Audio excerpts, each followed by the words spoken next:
The Way You Look at Me. Oleh sebuah cerita.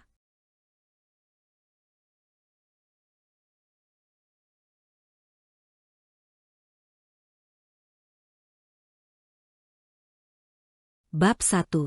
Misterius di tengah badai. Mesin kapal meraung keras, melawan gempuran ombak yang semakin besar.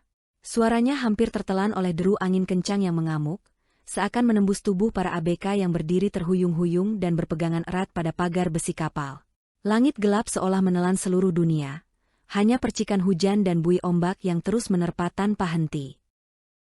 "Kapten, ada sesuatu di depan," teriak seorang ABK yang berdiri di dek depan, suaranya nyaris tenggelam dalam deru badai, sambil menunjuk ke arah gelombang besar yang bergulung-gulung.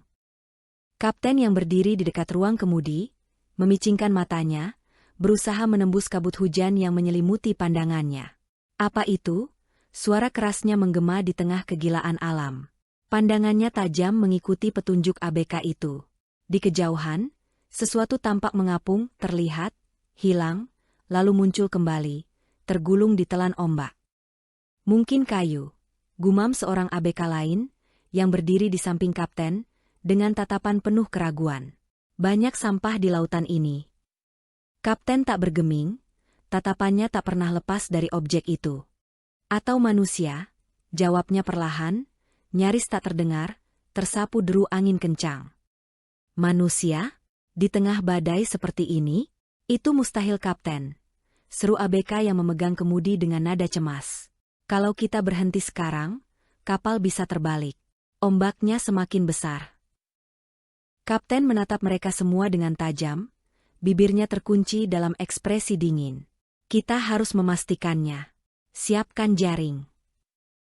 "Kapten, kalau itu hanya kayu, kita buang waktu dan bisa kehilangan arah," protes seorang ABK. "Belum lagi risiko mesin mati jika kita terlalu lama berhenti." Kapten mengalihkan pandangannya kepada mereka, tatapannya keras. "Kita tidak akan pernah meninggalkan siapapun di laut. Siapkan jaring sekarang." Para ABK saling berpandangan, ragu, tetapi tak ada yang berani melawan perintahnya. Dengan tergesa-gesa, 3 orang ABK segera menyiapkan jaring kecil dan melemparkannya ke arah objek yang mengapung itu. Ombak besar mempersulit mereka, membuat jaring beberapa kali tergulung ombak, hingga akhirnya berhasil melilit objek yang tampaknya lebih berat dari kayu. Saat objek itu berhasil ditarik ke atas dek, suasana tiba-tiba sunyi. Itu bukan kayu.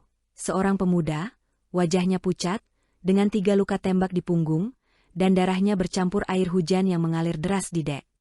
Kapten berlutut di sampingnya, menyentuh leher pemuda itu dengan 2 jari, memeriksa denyut nadinya. "Dia masih hidup," katanya singkat tapi tegas. "Bawa dia ke kabin." Para ABK segera mengangkat tubuh pemuda itu dengan hati-hati dan membawanya ke dalam kabin, sementara mesin kapal terus meraung keras, mencoba bertahan di tengah badai yang semakin menggila.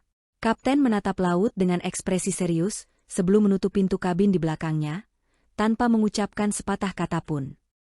Di dalam kabin, lampu listrik kecil yang menempel di langit-langit berpendar redup, menyinari ruangan kabin yang sempit dan sesak. Pemuda itu terbaring di meja kayu. Nafasnya lemah, tubuhnya basah kuyup, dan darah dari 3 luka tembak di punggung, membekas di bajunya. Kapten mengamati luka-luka itu dengan seksama, matanya menyipit. "Kain bersih, air panas, alkohol, cepat," perintahnya dengan nada dingin dan penuh ketegasan. 2 ABK yang berdiri di pintu segera bergegas menuruti perintahnya tanpa bertanya. Sementara itu, ia mengambil kotak medis dari lemari, mengeluarkan pisau kecil, gunting, pinset, dan sebuah nampan. Lalu, ia merobek baju pemuda itu dengan gunting, sehingga terlihat jelas keadaan luka-luka yang harus segera ditangani. Kapten tahu mereka harus bertindak cepat jika tidak ingin semuanya terlambat. Ketika kain bersih, air panas, dan botol alkohol dibawa ke kabin, Kapten tidak meluangkan waktu untuk ragu. Ia meletakkan beberapa kain bersih di nampan dan menuang alkohol. Dengan cekatan, ia menekan kain bersih di sekitar luka pertama dengan hati-hati untuk menghentikan pendarahan. Bau alkohol yang menyengat memenuhi ruangan, bercampur dengan udara lembab dalam kabin. Pemuda itu menggeliat, tubuhnya sejenak menegang. Sementara itu, Seorang ABK mengambil kain bersih, merendam dalam air panas, lalu menggunakannya untuk membersihkan darah yang menempel di tubuh pemuda itu, menjaga area luka tetap bersih dan siap untuk perawatan lebih lanjut. Setelah memastikan pendarahan sudah cukup berhenti, Kapten memeriksa luka-luka itu dengan seksama. "Ini akan terasa sakit," katanya dengan nada tegas seakan tak berbelas kasihan. "Bahkan untuk orang yang tak sadarkan diri." Pisau kecilnya bergerak perlahan, membuka luka pertama, mencari pelurunya. Pemuda itu menggeliat keras. Tubuhnya menegang, meskipun tetap tak sadarkan diri. "Pegang dia," perintahnya tegas, membuat dua ABK yang berdiri di sisi meja bergerak cepat menahan tubuh pemuda itu agar tetap stabil dan tidak mengganggu tindakan Kapten. Kapten menggunakan pinset dengan cekatan, mengeluarkan peluru pertama yang terasa licin saat akan ditarik, tapi dengan satu tarikan kuat, ia berhasil mengeluarkannya. Kapten mengambil kain bersih lain dari nampan, lalu menekan luka dengan hati-hati untuk membersihkan dan mensterilkan area luka. Bau menyengat semakin terasa memenuhi udara. Ia memastikan luka itu cukup bersih sebelum melanjutkan membalut menggunakan kapas yang dibasahi alkohol dan diperban erat agar pendarahan tidak berlanjut. Langkah yang sama dilakukan untuk luka kedua dan ketiga. Setiap kali peluru dikeluarkan, tubuh pemuda itu menegang, walaupun ia masih tetap tak sadarkan diri. Begitu peluru kedua dan ketiga berhasil dikeluarkan, Kapten sekali lagi membersihkan luka dengan alkohol sebelum membalutnya. "Selesai," gumamnya, sedikit peluh terlihat di dahinya, meskipun cuaca dalam kabin dingin dan lembab. Seorang ABK segera mengambil selimut kering, membungkus tubuh pemuda itu. Lalu, mereka mengangkatnya perlahan dan menempatkannya ke ranjang sempit di sudut kabin. "Dia akan hidup, Kapten?" tanya salah satu ABK dengan suara sedikit lega, meskipun ketegangan masih tergambar jelas di wajahnya. "Untuk sekarang," jawab Kapten, matanya masih tertuju pada pemuda itu dengan ekspresi khawatir yang tak bisa disembunyikan. "Kita tak tahu apa yang akan terjadi nanti," lanjutnya sambil melangkah perlahan keluar kabin. Di luar, gelombang mulai mereda, namun badai masih belum sepenuhnya reda. Perjalanan mereka masih panjang, sementara di kabin, seorang pemuda misterius kini menjadi tanggung jawab mereka. Entah siapa dia atau apa yang terjadi, namun satu hal yang pasti, Kapten tidak akan meninggalkan pertanyaan itu tanpa jawaban. Keesokan harinya, pemuda itu membuka mata untuk pertama kalinya. Cahaya redup dari lampu listrik yang menempel di langit-langit kabin menyambutnya.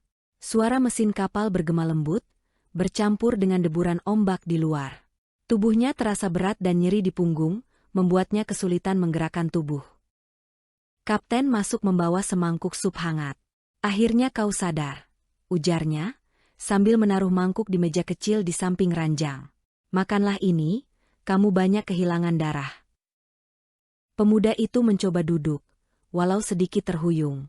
Matanya menyisir kabin sempit itu, dan berhenti pada tulisan-tulisan kecil di dinding. Ada peringatan dalam bahasa Inggris, "No smoking inside the cabin."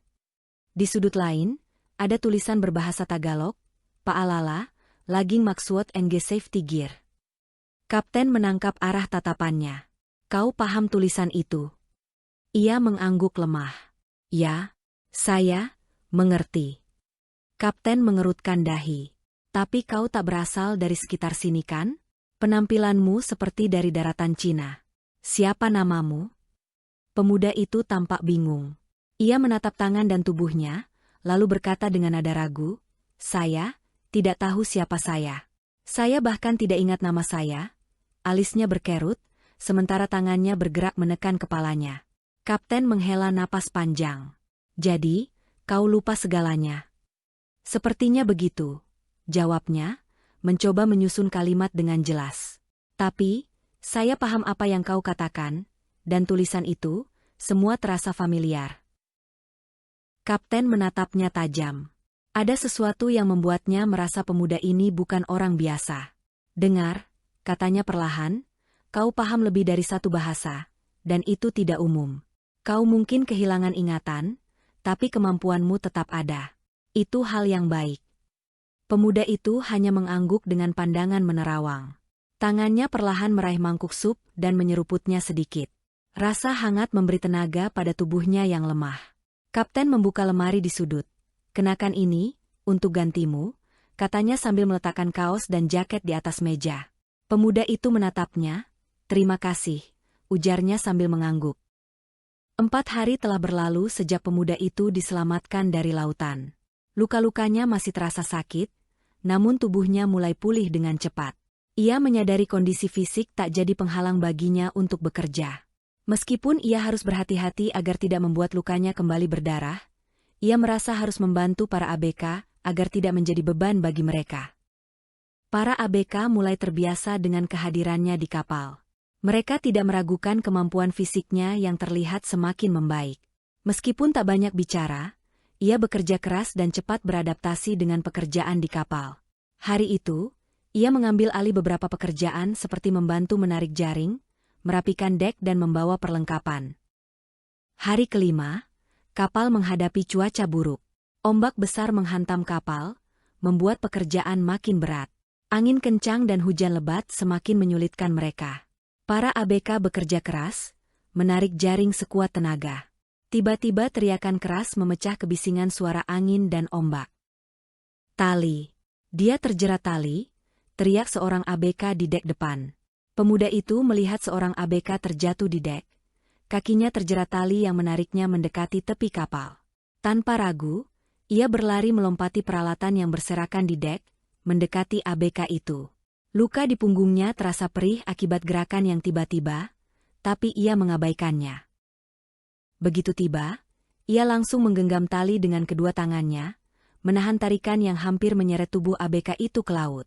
Sementara ABK itu berusaha melepaskan diri.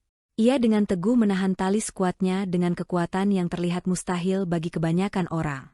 Tubuhnya bergetar, darah mulai merembes dari luka di punggungnya.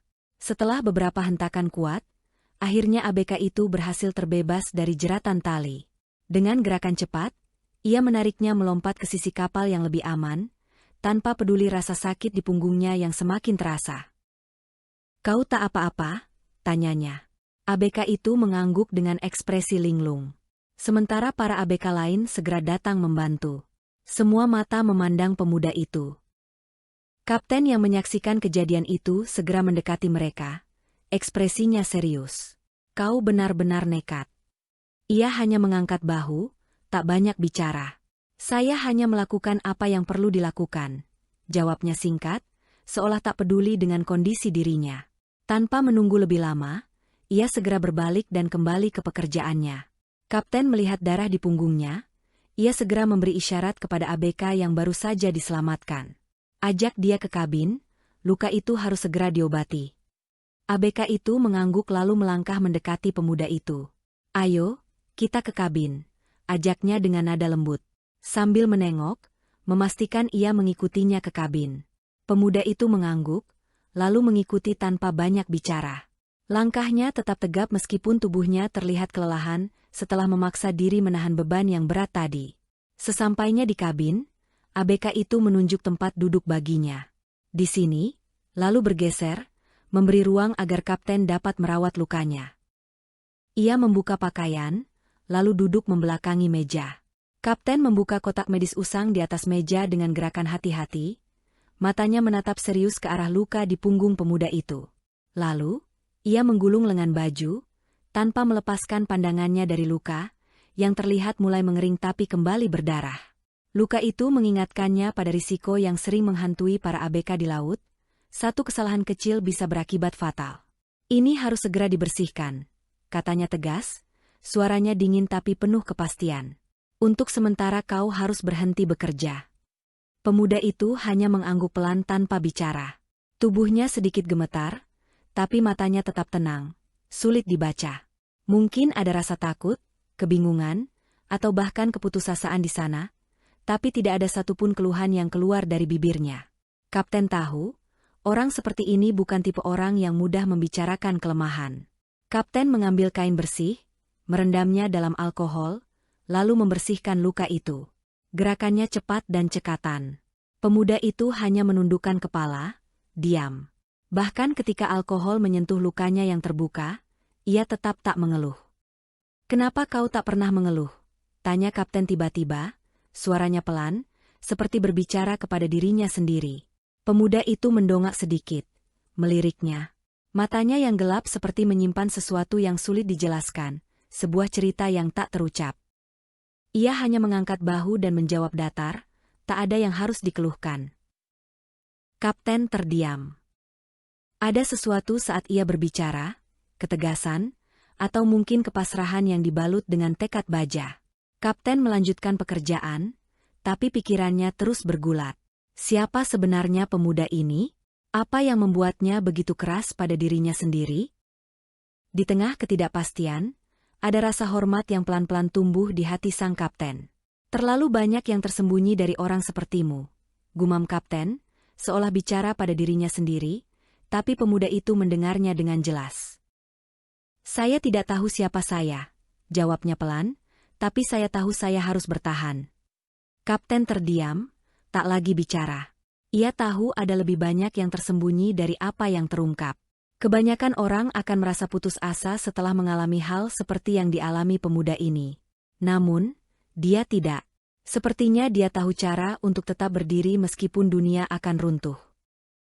Setelah luka-luka itu dibersihkan dan dibalut dengan perban, kapten memberinya isyarat untuk duduk, menunggu ia pulih sejenak. Namun, dengan wajah yang tetap tenang, perlahan ia berdiri, lalu menatap kapten dengan pandangan datar. Saya bisa kembali ke dek.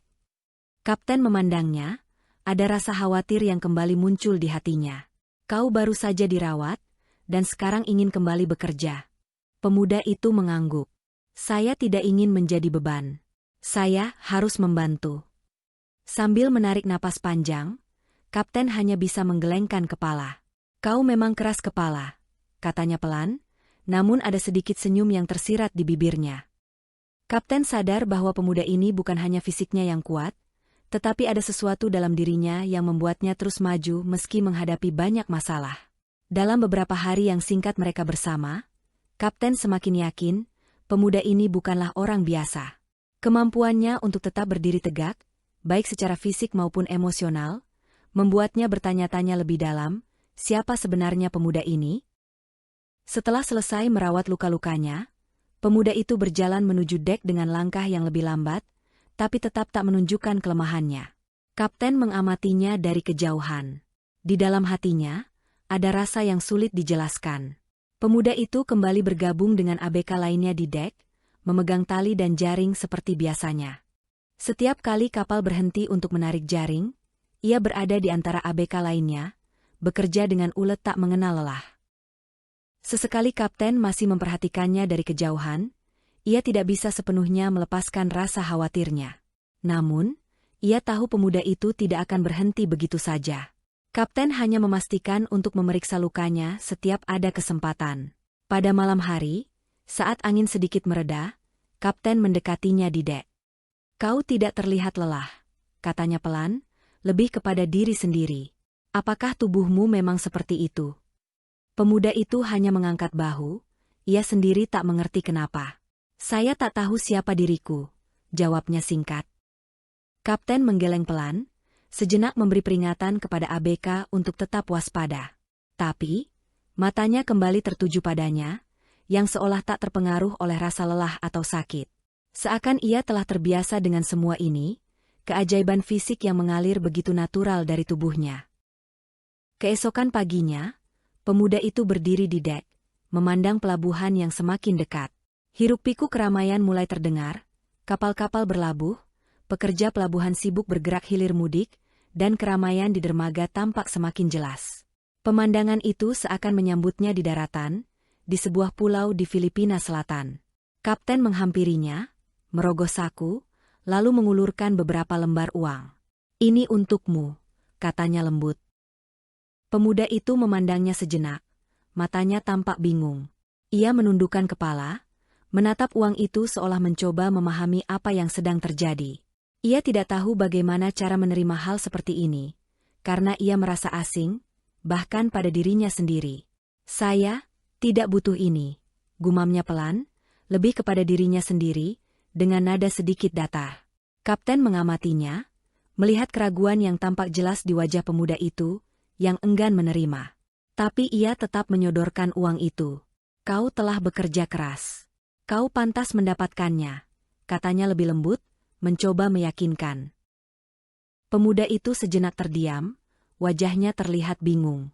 Dengan ragu, ia menerima uang itu dengan gerakan perlahan dan tampak canggung.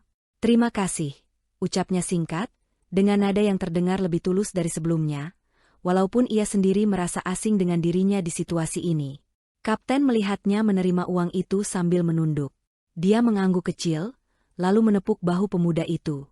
"Aku harap kau menemukan apa yang kau cari di daratan, tapi jika tidak, dan kau ingin kembali, kami masih di sini.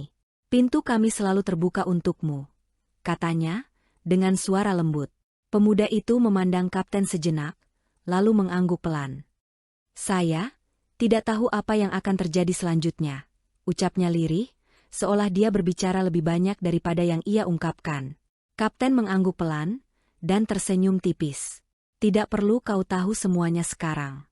Terkadang perjalanan harus dimulai dengan langkah kecil, dan itu bisa mengarah ke tempat yang tak terduga," ujarnya, berharap kata-katanya bisa memberi sedikit pencerahan pada pemuda itu. Pemuda itu hanya mengangguk perlahan, lalu berbalik dan melangkah menuju dermaga. Suasana pelabuhan semakin riuh dengan suara mesin dan percakapan para pekerja, tapi pemuda itu seakan tak peduli, dan meninggalkan kapal yang telah membawanya ke tempat yang tak dikenalnya ini. Kapten berdiri di dek, matanya mengikuti langkah pemuda itu yang semakin menjauh. Ia tahu, perjalanan mereka bersama telah berakhir di sini, tapi di dalam hatinya ada keyakinan, pemuda itu akan menemukan jalannya sendiri. Kapten masih memandanginya sampai ia menghilang di keramaian pelabuhan, lalu perlahan berbalik dan berjalan ke arah kabin, sementara pikirannya masih pada sosok pemuda misterius itu.